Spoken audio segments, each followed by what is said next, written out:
Bueno, mi conferencia lleva por título sobre la ley natural y la pena de muerte.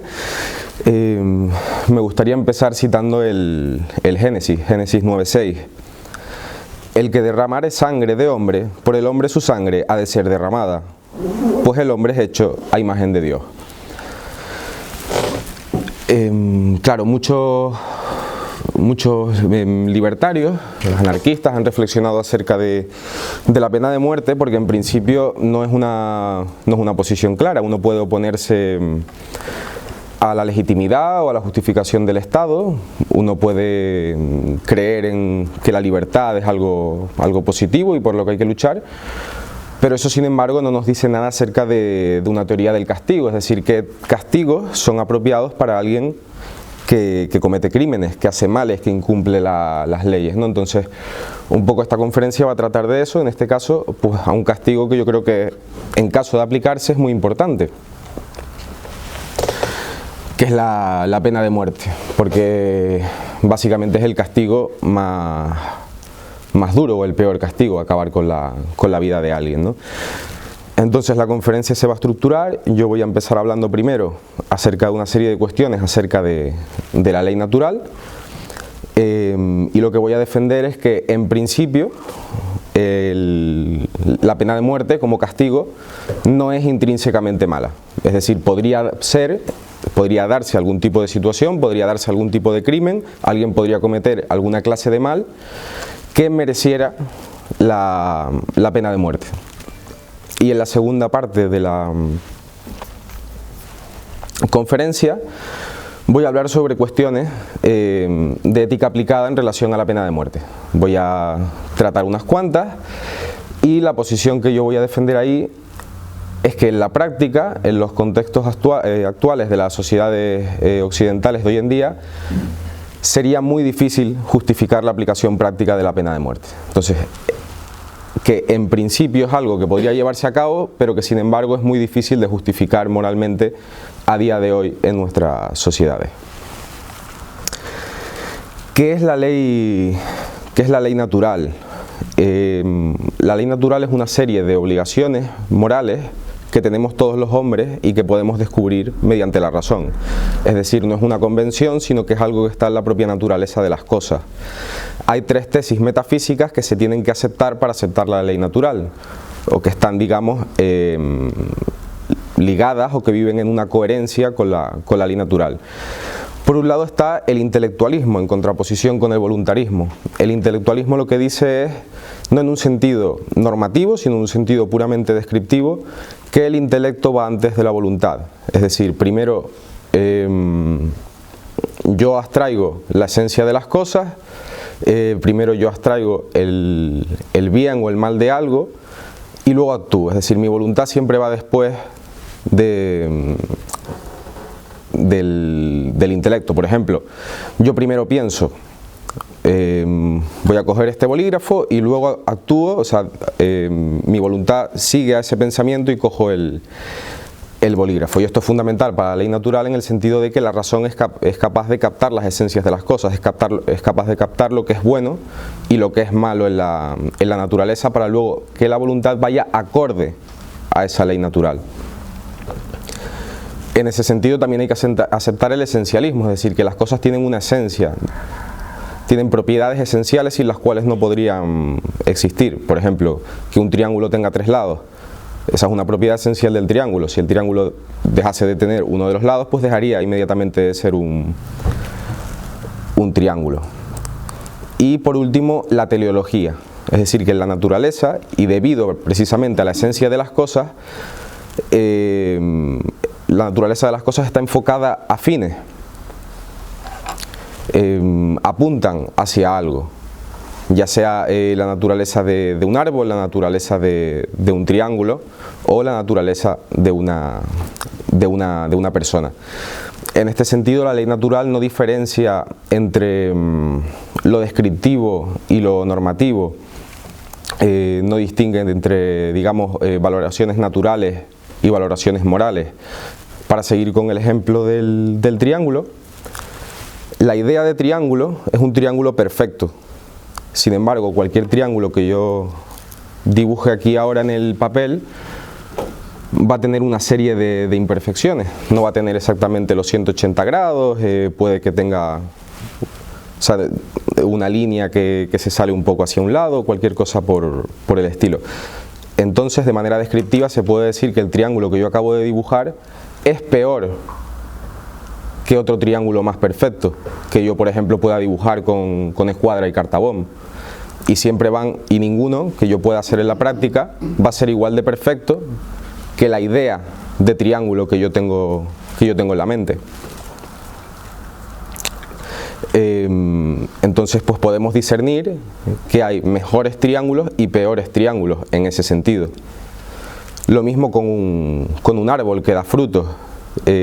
Si las raíces del árbol no afianzan en la tierra, si sus ramas empiezan a pudrirse, si empieza a no dar frutos, podemos decir que ese árbol es peor que otro árbol que sí está cumpliendo sus funciones naturales, que sí se está dirigiendo hacia los fines objetivos que tiene el árbol. Entonces, en este mismo sentido valorativo, es que es a lo que se refiere la ley natural por el bien y el mal. El segundo será un árbol que esté más cerca del bien del árbol, y el primero un árbol que esté padeciendo ciertas privaciones, ciertos males. Pues de manera analógica pues sería con las personas y las acciones morales. En este sentido, debido a la naturaleza de las personas como animal racional, tenemos una jerarquía de fines. Evidentemente hay fines de carácter más inferior, por ejemplo el tener que beber agua para sobrevivir y para hidratarse, comer o hacer todo tipo de necesidades, digamos, que tienen que ver con la parte animal del hombre. Pero esas actividades están supeditadas a sus fines superiores, que tienen que ver con la parte racional, que tienen que ver con la parte intelectiva, que tienen que ver con buscar la verdad, con buscar el bien, con buscar la belleza. En este sentido nos hablaba Aristóteles también de que el ser humano es un animal social, es un animal político. Es decir, para que el hombre pueda cumplir sus fines, que le son dados por naturaleza, necesita juntarse en familias, necesita juntarse en comunidades. Y como esto es connatural al hombre, a partir de ello se crean derechos y obligaciones, que se puede ver muy claro, por ejemplo, en el caso de los padres con los niños.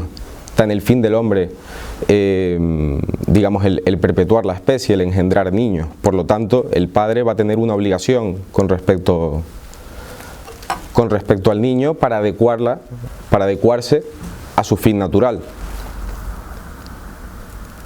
En este sentido, y en términos, digamos, más de la vida diaria, podemos decir al final de que una persona que actúe normalmente de manera virtuosa, es decir, que actúe acorde y no en contra de esos fines naturales que le son dados, que están en su propia naturaleza, va a ser más feliz, es decir, va a estar más completo, va a perfeccionarse en mayor medida.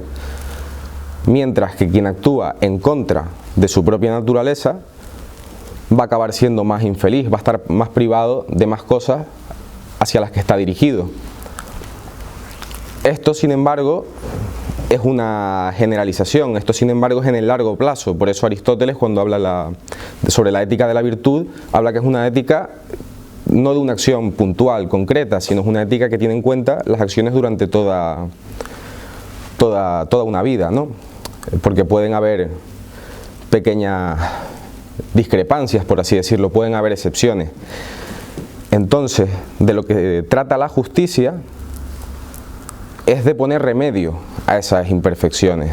Es decir, si alguien cometiendo un acto en un momento puntual que es contrario a su naturaleza,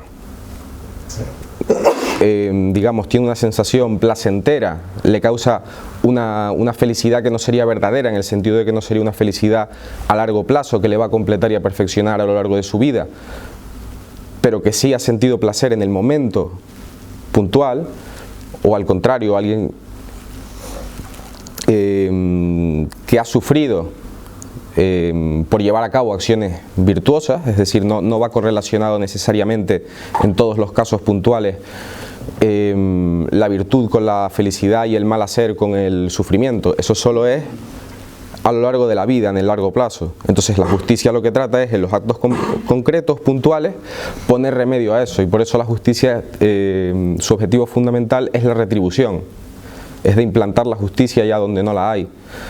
Entonces, cuando hablábamos también de la jerarquía de fines, es evidente que uno de los fines más primarios, o sea, más bajos en esa escala, es mantenerse vivo, y de ahí se deriva el derecho a la vida, porque si una persona a otra le priva de la posibilidad de mantenerse vivo, es decir, asesina a la otra persona, por poner el ejemplo, lo que está consiguiendo es una privación de todos los bienes, de todas las perfecciones que se podrían haber dado en caso de que no hubiese cometido ese acto, ¿no? Y en caso de algún crimen menor, por ejemplo, que fuera un golpe, que fuera un robo, otro tipo de crimen que no involucre el asesinato, o sea, de la misma manera habría que retribuirlo, habría que dar a cada uno lo suyo. O sea, la persona que sintió placer cometiendo un acto que va en contra de su naturaleza, necesariamente tenemos que provocarle sufrimiento para devolver el orden natural a las cosas, y a la otra persona, en la medida en que se pueda, habría que recompensarla. Como dice Santo Tomás, quien se ha dejado llevar por las pasiones de su voluntad en lugar de servir a su recto intelecto, debe sufrir en contra de sus deseos para restaurar la justicia. Es decir, quien se haya dejado llevar por su voluntad en contra de su intelecto, o sea, en su intelecto le ha dicho esto está mal, pero aún así actúa en contra de eso, debe sufrir para restaurar el orden. Entonces, yo creo que se ve claramente la conexión que tiene toda esta teoría de la ley natural con la pena de muerte.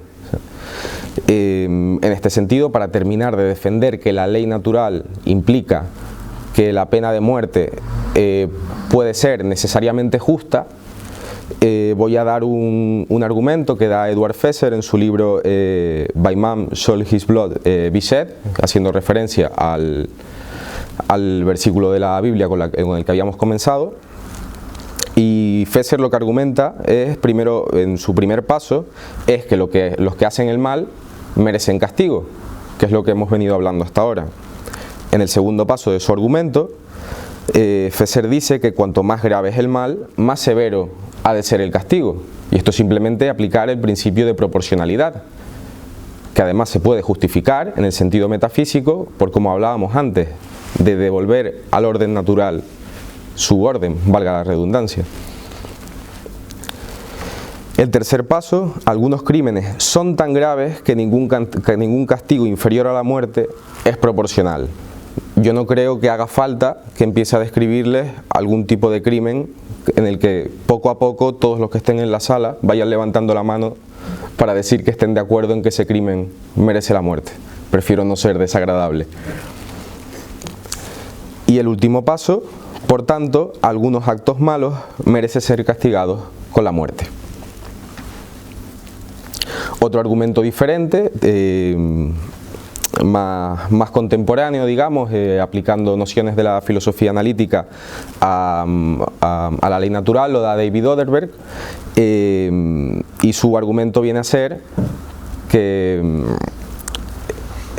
es concebible, es posible, el peor crimen posible. El peor crimen posible puede existir. Si puede existir el peor crimen posible, puede existir el castigo más duro posible, el castigo más severo posible. Y Oderberg argumenta que el castigo más duro es la muerte, precisamente porque es la mayor de las privaciones de los fines naturales del hombre, debido a su esencia. Por lo tanto, siguiendo el principio de proporcionalidad, es posible que la pena de muerte sea merecida en algunos casos, por lo menos en el crimen más severo posible. Todo esto para defender que en principio la pena de muerte podría estar justificada. ¿Qué sucede? Que no es tan fácil de aplicar en la práctica, sin tener, digamos, consecuencias morales y para la comunidad negativas. Entonces, en esta segunda parte voy a empezar a hacer una serie de consideraciones, tanto a favor de su aplicación práctica como en contra, y que son las que espero sobre todo que podamos discutir, o que por lo menos les haga reflexionar acerca de la complejidad realmente que tiene el asunto, siendo un tema moral tan serio como es arrebatarle la vida a una persona. Como dice el filósofo David Bunim en su libro The Problem of Punishment, hay un problema en las sociedades actuales, que es que de aplicarse la pena de muerte, la aplicaría el Estado. Y claro, incluso justificando que la pena de muerte sea apropiada para determinado crimen, ahí no se ha justificado que el Estado o algún otro tipo de organización social concreta sea quien se tiene que hacer cargo de aplicar ese castigo. O sea, ¿por qué es el Estado, o por qué es la asociación X, o por qué es determinada organización la que tiene derecho a castigar al criminal? Más aún, en el caso del Estado, en las sociedades actuales, hay un riesgo moral mucho mayor, porque el Estado es la mayor organización criminal de la historia de la humanidad. El Estado causa genocidios, el Estado causa las mayores guerras habidas y por haber, el Estado viola sistemáticamente los derechos de las personas. Es decir, ¿cómo podemos justificar que para un acto de justicia tan importante, pero que lleva unos riesgos tan altos, sea el Estado precisamente quien lo lleve a cabo? ¿No sería acaso, digamos, las personas que componen el propio Estado los que merecerían ser castigados? En todo caso. Entonces, claro, lo primero que quiero plantear es que de aplicarse a día de hoy, la tendría que aplicar el gobierno. En este sentido se puede hacer una analogía también con las leyes de eutanasia, tal cual se aprueban a día de hoy, indiferentemente de que en principio la eutanasia pudiese estar o no justificada, incluso aceptando que pudiese estarlo, de ahí a decir solo los funcionarios públicos que apruebe el Estado pueden aplicar la eutanasia a los ciudadanos, hay un paso que no se ha justificado, que habría que argumentar porque es así. Es decir, ¿por qué un hijo no puede aplicarle la eutanasia al padre, pero sí un funcionario del gobierno? Otro punto a tratar sería pues una serie de consideraciones que tienen que ver con la pena de muerte como política pública. Por un lado, una parte, digamos, positiva que tendría la pena de muerte es que obviamente evita totalmente la reincidencia. O sea, si a un criminal se le aplica la pena de muerte, es imposible que vuelva a cometer ningún delito, lo cual, pues, eso es beneficioso para el bien común de la sociedad. Sin embargo, hay otras formas para prevenir que eso suceda. Por ejemplo, encerrarle de por vida en prisión. ¿Qué sucede? Que tal cual funciona el sistema de justicia hoy en día, debido al Estado, el criminal que va a prisión, su vida, es decir, su alimento, su alojamiento, etcétera, etcétera, precisamente es financiado, entre otras muchas personas, por la víctima. Entonces, en este sentido, no parece apropiado. Sin embargo, también se podría argumentar que esto no tendría que ser necesariamente así. O sea, que al criminal se le podría encerrar de por vida, pero obligarle a hacer, por ejemplo, trabajos forzosos. Es decir, que sea él quien esté trabajando para mantenerse vivo y potencialmente compensar a las víctimas o a los familiares de las víctimas o a la comunidad de las víctimas. Entonces, si eso funcionase así, pues podría ser una opción más aceptable. Luego también, como política pública, se puede tener en cuenta el coste monetario.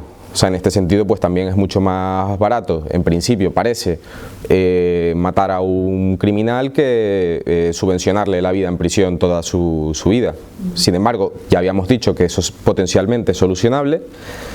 Y además, tal cual funciona la pena de muerte hoy en los países que la aplican, vamos a poner el ejemplo de los Estados Unidos, no queda nada claro que eso sea más barato.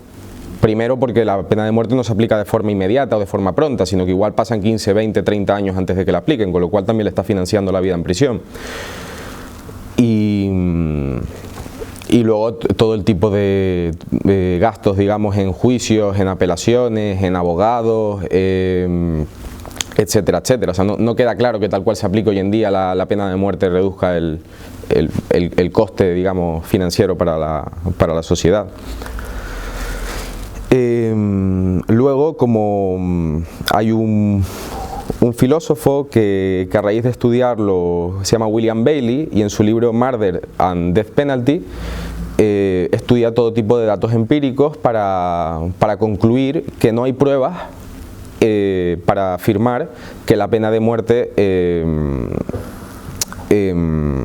sea persuasiva contra el crimen. Es decir, que los criminales o sea, que las personas no cometen menos crímenes por el hecho de que haya pena de muerte. Claro, los datos que coge son de Estados Unidos. ¿Qué pasa? Que desde el sentido común eso no puede ser así.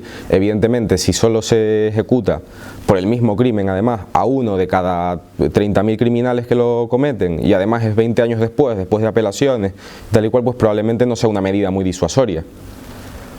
Pero por poner un ejemplo claro, si imaginemos, no digo que esto sea justo, pero que si cogen a un ladrón robando una manzana o robando cualquier cosa, 5 minutos después es fusilado en el acto, evidentemente eso sí funcionaría como elemento disuasorio para potenciales criminales.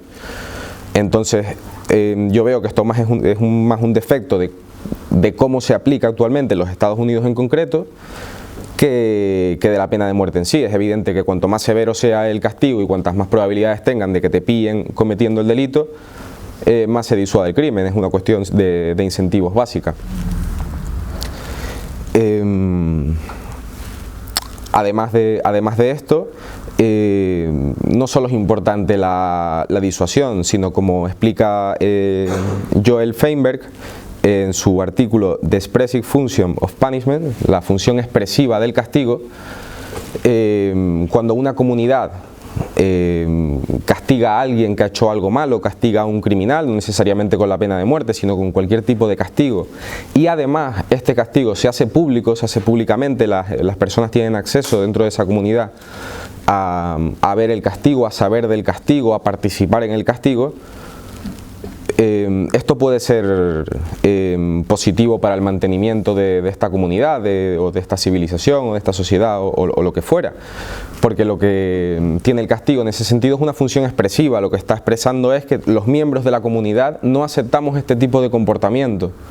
Esto se puede ver, por ejemplo, en muchas tribus que tienen castigos públicos, en el sentido de, por ejemplo, un ladrón que después lo pasean por toda la aldea mientras la gente le escupe y se ríe de él.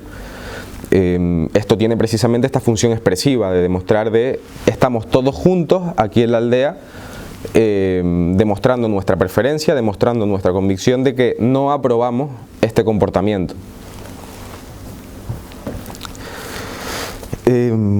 Luego, otro punto a discutir sería la arbitrariedad moral, porque claro, una cosa es decir, vale, se debe aplicar la pena de muerte, pero ¿a qué crímenes concretos?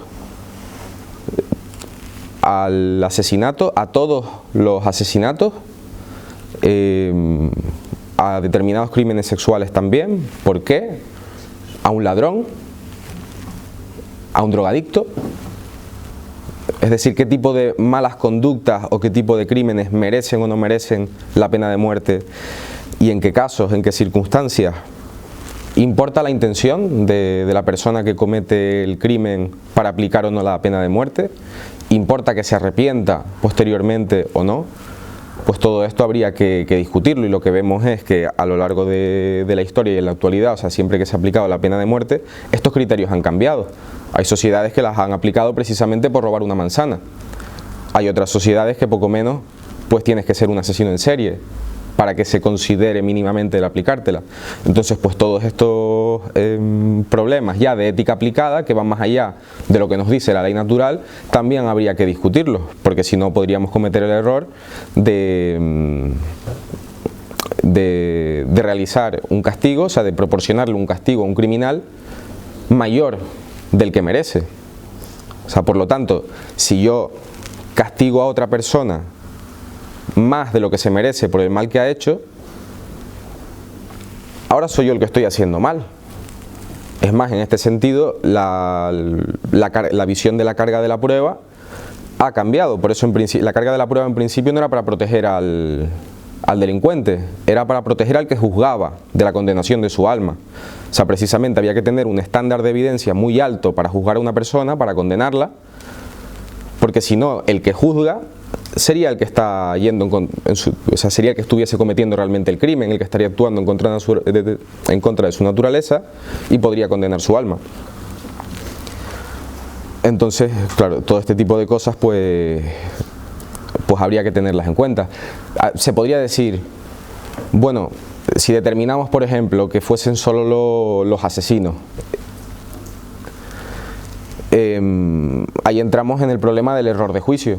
Podemos equivocarnos, podemos condenar a una persona que realmente era inocente. Y claro, y podemos decir, no, pero es que el estándar ya es más allá de toda duda razonable.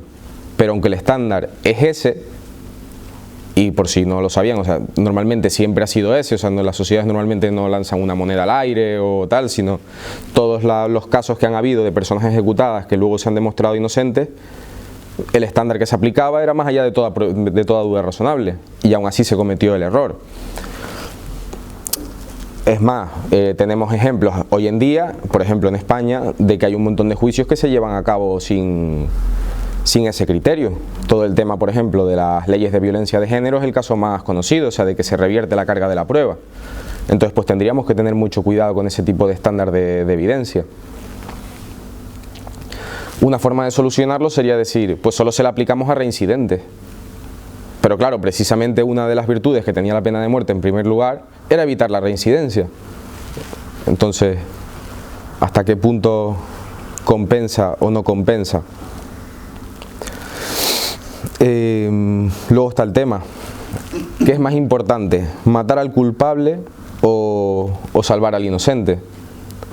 Es decir, de cada 100 personas que condenemos a muerte, si hay una inocente, ¿merece la pena?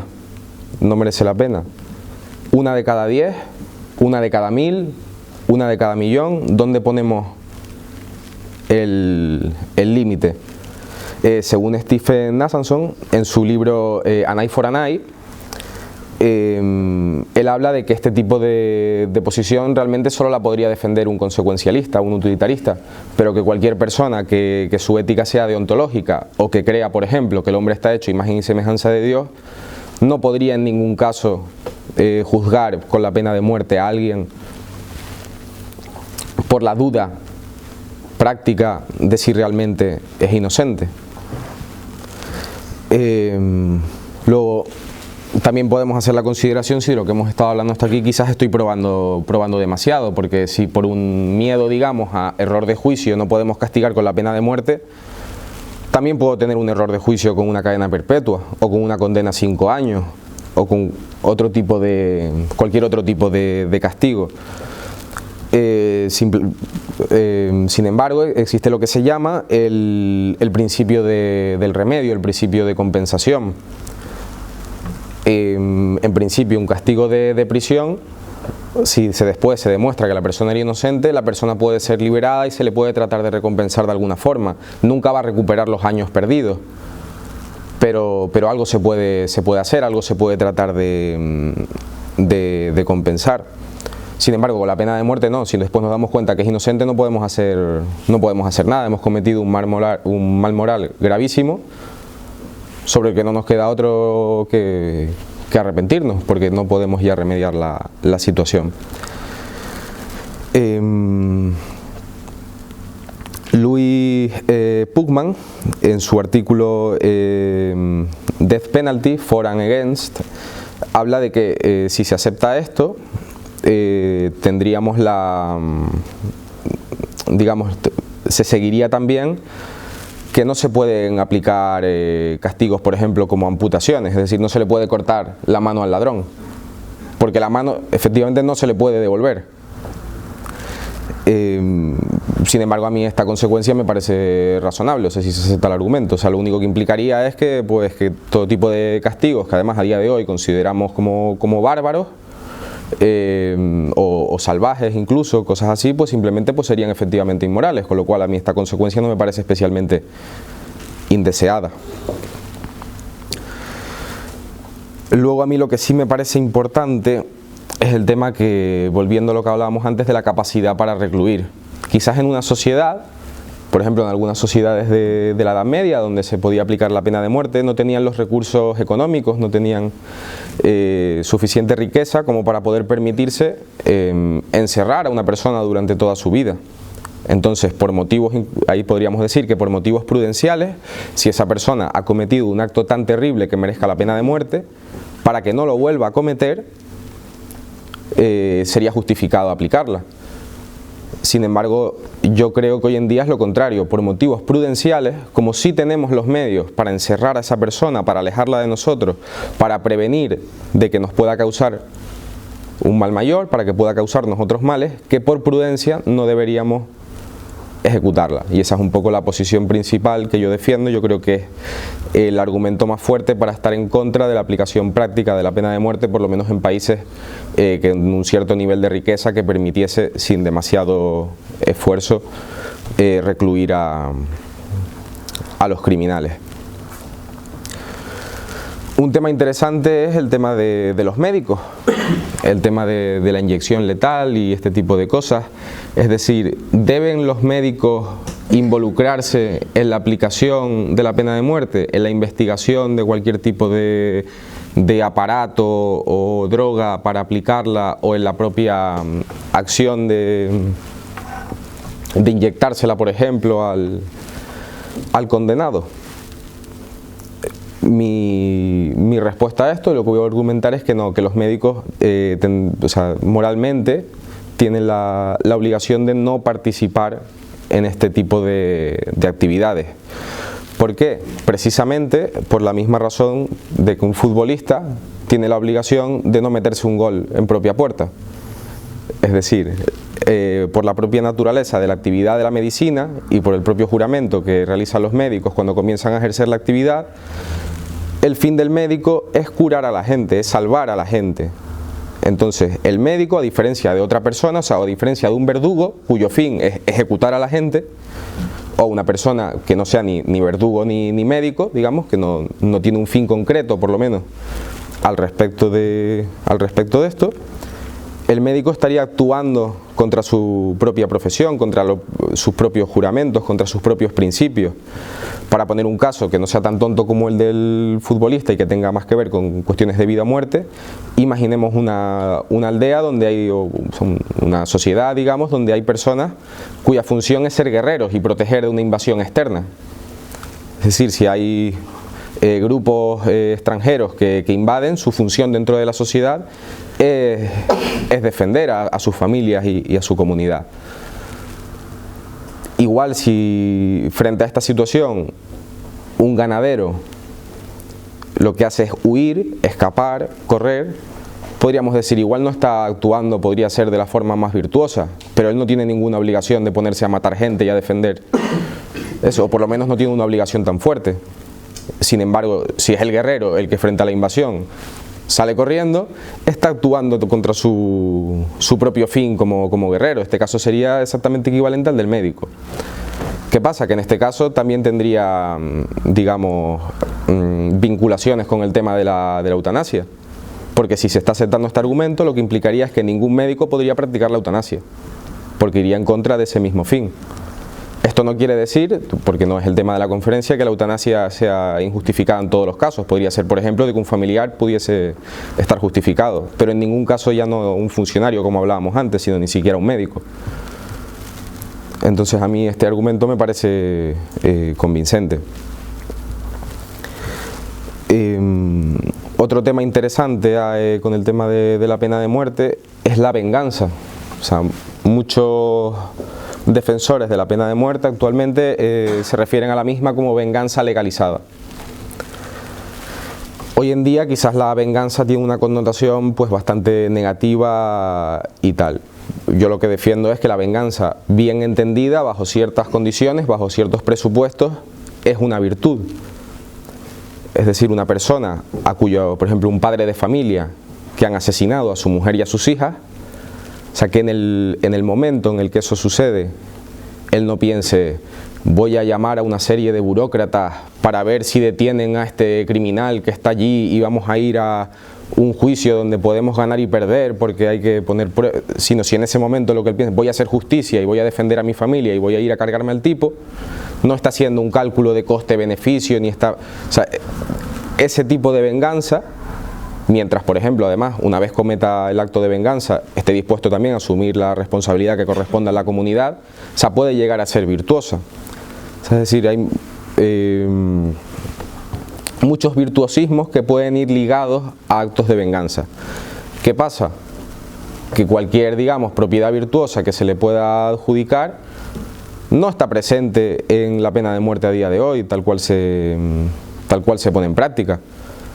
¿Qué virtud se está exponiendo, o sea, se está practicando en la pena de muerte tal cual se pone en práctica en los Estados Unidos, por volver a poner siempre el mismo ejemplo? Ninguna de las que estamos hablando. No hay digamos, no hay un olvido del pensamiento costo-beneficio, no hay una ira justificada, esos 20 años después. La ira justificada contra el mal que se ha hecho, ¿no? No hay un asumir las consecuencias de la persona directamente afectada. Entonces, claro, pese a que la pena de muerte, digamos, en algunos casos, como si fuera en Django desencadenado, la película de Tarantino, ahí puedes ver una historia de venganza en la que tú ves que hay ciertas virtudes representadas en el personaje y en la película, y como esa montones de todas las películas de Liam Neeson, que le matan a la mujer y tal, y él va ahí de voy a cargarme a todos los que estuvieron involucrados en esto de mi mujer y tal, y uno lo ve como una especie de acto que conlleva ciertas virtudes, pero ninguna de esas está en la aplicación de hoy en día de la pena de muerte. También, de todas formas, el tema de estas virtudes solo se plantean cuando quien lleva a cabo después el castigo es alguien directamente afectado. Pero ¿qué pasa si la víctima era un ermitaño? Si la víctima no tenía amigos, era un hikikomori, como dicen los japoneses, que iba ahí encerrado en su casa sin familia y sin tal. No hay que juzgar al asesino de alguna forma, simplemente porque no hay nadie a quien compensar. Desde mi punto de vista, libertarios como Rothbard no justifican adecuadamente por qué en estos casos hay que castigar al criminal, porque lo que dice es que es la persona directamente afectada o sus familiares o personas cercanas, en cualquier caso, quienes tendrían derecho a reclamar compensación, quienes tendrían derecho a reclamar castigo al criminal. Sin embargo, en estos casos de un fulano que iba solo en la montaña y no tenga ni amigos, ni familia, ni nada, iba otro y se lo carga, nadie tendría derecho de reclamar nada. Sin embargo, a mí la teoría de Rothbard en ese sentido no me parece acertada. En cambio, yo sí estoy de acuerdo con la teoría de John Simmons, que él lo llama teoría de castigo abierto. Es decir, que como el crimen realmente no solo se realiza contra una persona concreta, sino que precisamente, como explica en su artículo Locke and the Right to Punish, y como hablábamos al principio, citando a Santo Tomás, el crimen se comete contra el orden también natural de las cosas. Entonces cualquier persona tendría derecho a reclamar el castigo del criminal, no solo las personas directamente afectadas, porque no solo ha sido contra la persona directamente afectada, sino contra la ley natural en general. También esto pues nos serviría, digamos, para poder justificar que no sea que en una sociedad grande y tal, no todo el mundo se esté tomando la justicia por su propia mano continuamente, sino que hayan también, digamos, métodos, digamos, institucionalizados para impartir justicia, no necesariamente la pena de muerte, sino todo tipo de castigos. Entonces, esto es todo. Por volver a resumir y por concluir, debido a lo que hemos explicado sobre la ley natural, yo pienso que en principio puede estar justificado en algunos casos aplicar la pena de muerte. Sin embargo, teniendo en consideración todas estas cuestiones de ética aplicada que estamos hablando, mi punto de vista es que por motivos prudenciales conviene más oponerse a la aplicación a día de hoy en nuestras sociedades que favorecerla. Y hasta aquí, muchas gracias.